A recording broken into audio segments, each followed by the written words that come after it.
আমের টক মিষ্টি আচারের জন্য আমগুলোকে ফালি ফালি করে কেটে নিয়ে জাস্ট একটু সিদ্ধ করে নিয়ে হলুদ লবণ মাখিয়ে একটু রোদে দিতে হবে অথবা ফ্যানের বাতাসে রাখতে হবে।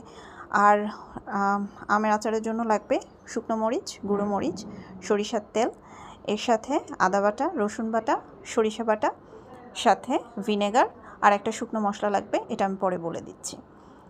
তেল কড়াইয়ে দেওয়ার পর তেল একটু গরম হলে তেলের মধ্যে দিয়ে দিতে হবে রসুনগুলো দিয়ে একটু হালকা আছে ভাজতে হবে, খুব হালকা করে ভাজতে হবে যাতে করে রসুনগুলো শুধু নরম হবে, ব্যাস, অন্য কোনো কিছু না। আর এর সাথে দিয়ে দিলাম শুকনো মরিচগুলো, আস্ত শুকনো মরিচ, আর সাথে আস্ত পাঁচফোড়ন। খুব ধৈর্য নিয়ে অল্প আছে ভেজে নিতে হবে রসুনগুলোকে। এরপর রসুনগুলো ভাজা হয়ে গেলে দিয়ে দিব রসুন বাটা এবং আদা বাটা। টেবিল চামচের মোটামুটি ভরা 1.5 চামচ দিয়েছি, আর আদা বাটাও দিয়েছি প্রায় 1.5 চামচের মতো। একটু সময় নিয়ে এটাকে আস্তে আস্তে কষিয়ে নিতে হবে যাতে করে মশলাটা পুড়ে না যায়। এই পর্যায়ে দিয়ে দিব চিনি।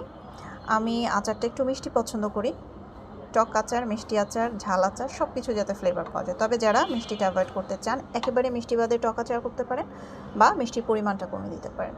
এরপরে দিয়ে দিব সরিষা বাটা।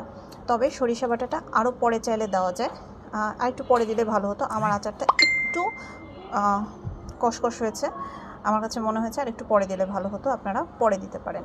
আর সরিষা বাটাটা ভিনেগার দিয়ে সুন্দর করে ব্লেন্ড করে নেবেন বা পাটায় পিষে নেবেন।